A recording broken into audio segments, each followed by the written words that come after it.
ikkalasi ham endi keldi. Boshladik. Assalomu alaykum, hurmatli talabalar. Bugun sizlar bilan biz arxeologiya tarixidan mavzumizni boshlaymiz. Diqqat bilan bugungi darsimizni eshitsanglar hamda qo'yilayotgan slaydlarga e'tiboringlarni qaratmoqchimiz. Arxeologiya tarixi ham juda yosh fanlardan hisoblanadi, lekin arxeologiya tarix fanining mustaqil yo'nalishi bo'lib, o'zining tadqiqot obyekti, shuningdek ularni ochib o'rganishda maxsus uslublardan foydalanadi. Ya'ni zamonaviy tushunchada arxeologiya ibtidoiy, antik, o'rta asrlarda oid yodgorliklar o'rganish va qayta tiklash ishlarini olib borishni tushuntiriladi. Arxeologiya va tarixni bir-biridan ajratib bo'lmaydi. Ikkala fanning ham maqsadi bir xil. Ya'ni insoniyat tarixini o'rganishdan iborat. Mazkur soha faoliyati yuritilayotganda kishilar tarixini va arxeologiya deb yuritiladi. Ya'ni mazkur sohada faoliyat olib borayotgan barcha olimlarni, ish olib borayotgan kishilarni ya arxeolog yoki tarixchi deb tan olishimiz kerak. Albatta bugungi kunda arxeologiya fani qachon, qayerdan paydo bo'lgan degan savol hammamizni ham qiziqtiradi. Avvalo arxeologiya yosh ijtimoiy fanlardan bo'lib, uning ildizi uzoq tarixga borib taqaladi. Yozma manbalarda ma'lumki, miloddan avvalgi 6-asrda Bobil podshosi Nabonid 555-538 eramizdan avvalgi, miloddan avvalgi saroy ibodatxonalarini qayta qurish uchun ashirda kavlatib beradi. Va shu yerdan boshlangan, ya'ni ayni paytda Britaniya muzeyida ham Nabonid tomonidan topilgan yozuvlar, taxtachilari saqlanmoqda.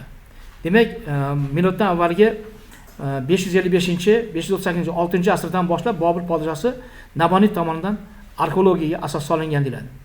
Arxeologiya atamasi yozma manbalarda ilk marta Yunon faylasufi Platonda. Platon bilasizlar miloddan avvalgi 427-347-yillarda yashagan. Uning katta Gippi bilan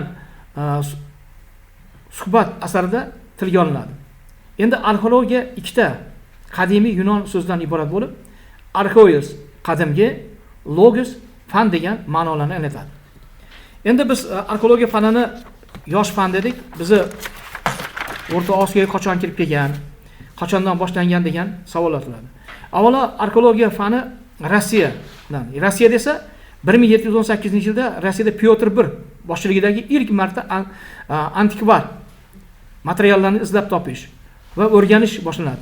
Barcha topilmalar Kunstkameraga joylashtirilgan, ya'ni shu davrda Sibirdagi mozor qo'rg'onlarida qazuv ishlarida olib borilganda juda ko'plab bronza va tilladan yasalgan buyumlar topiladi. Shunday qilib 18-asrning oxirlarida arxeologiya Rossiyada keng ko'lamda yoyila boshlandi va topilgan narsalar hammasi, masalan, 1806-yilda Nikolaevda, 1811-yilda Fedosiyada, 1825-yilda Odessada, 1826-yilda Kerishda muzeylarda saqlana boshlandi. Endi arxeologiya fani bizni O'rta Osiyoga qachonki Rossiya olimlari O'rta Osiyodagi tarixiy manbalarga qiziqishdan boshlandi. Ya'ni Turkistonga kelgan olimlar 1818-yilda Qo'shtepa tarkibida Osiyo muzeyi tashkil etiladigan, 1846-yilda Peterburgdagi arxeologiya va nuzmatika jamiyati tashkil qilinadi. Mana shu jamiyatning olimlari 1855-yilda Peterburg universitetida Sharq fakulteti ochildi. Uning birinchi dekani Kazanbek O'rta Osiyoda bir necha marta ekspeditsiyalar uyushtirgan va tarixchi olimlar bilan uchrashgan edi. Birinchi bo'lib Turkiston Chor Rossiyasini bosib olgandan keyin Chor Rossiyasi tomonidan Bartol tomonidan 1895-yil 11-dekabrda Turkiston arxeologiya havaskorlar to'garagi tuziladi.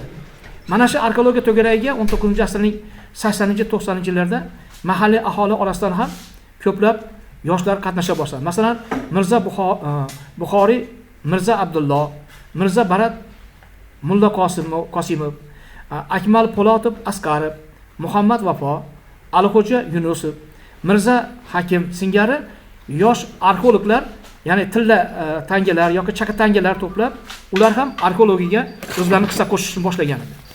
Endi biz arxeologiya fani bo'yicha olib borgan ishlarni ko'radigan bo'lsak, avvalo qanday boshlanadi? Arxeologiya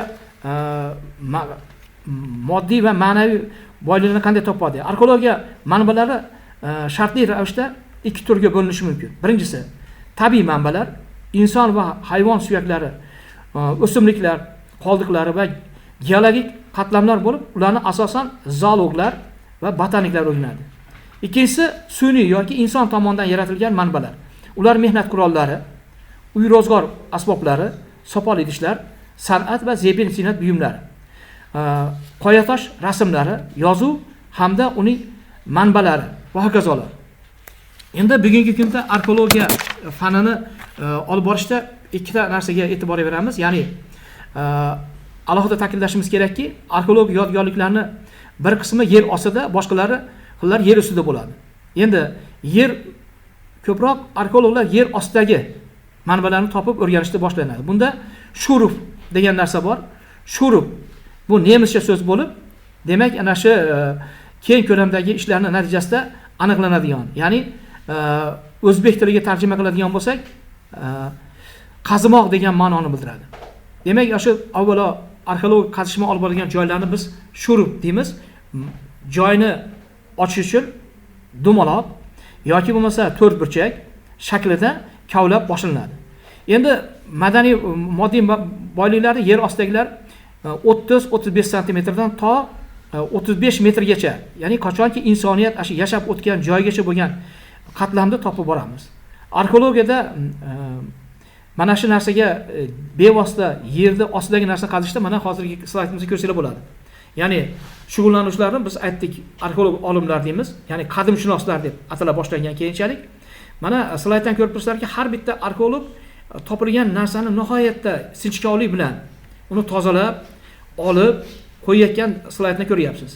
Ya'ni bitta narsaki, tarixda hech narsa izsiz yo'qolib ketmaydi. Ana shu izni topish arxeologiyaning vazifasi.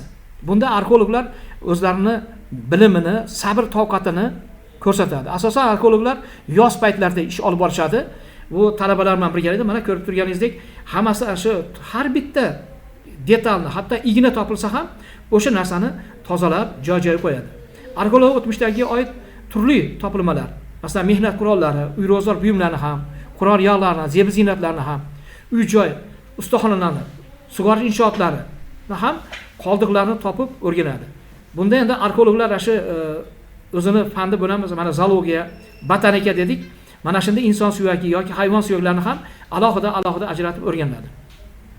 Arxeologlar dastlab qazilma ishlarini o'tkazishdan joylarni belgilab olgandan keyin, so'ng qazish ishlarini, men aytdim, shurub deb. Bu shurub degani nemischa so'z dedik, ya'ni qazish ishlarini olib borgan joylarni belgilashadi.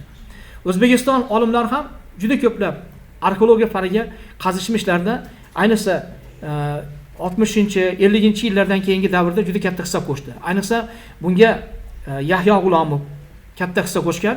Yahyo G'ulomov boshchiligida juda ko'plab arxeologik qazishmalar olib borgan. O'zbekiston olimlari mana shaharlarimizni qadimiy tarixini topishda ham ish ko'rsatishdi. Masalan, Samarqand shahrining 2700 yilligini, Qarshi, Shahrisabz shaharlarining 2700ligini, Buxoro va Xiva shaharlarining 2500ligini, Toshkent shahrining 2200 yillik yoshlarini shu arxeologik qazishmalarda topilgan ashyoviy dalillar bilan isbotlab berishdi.